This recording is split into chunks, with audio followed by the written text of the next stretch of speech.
গোপন সূত্রে খবর পেয়ে ৩ বালতি ভর্তি প্রায় ৬০টি তাজা বোমা উদ্ধার করল পুলিশ। ঘটনাটি ঘটে বীরভূমের মারগ্রাম থানার বেনেগ্রামে। ৩টি প্লাস্টিকের বালতিতে প্রায় ৬০টি বোমা উদ্ধার হয়েছে।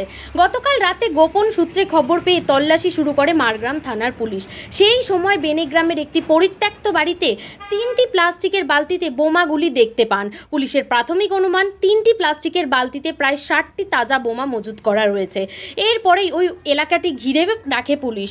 খবর দেওয়া হয়েছে বম স্কোয়াডে। তবে কে বা কারা সেখানে এই বিপুল পরিমাণ বোমা কী উদ্দেশ্যে মজুদ রেখেছিল সেই বিষয়টি তদন্ত করছে মারগ্রাম থানার পুলিশ।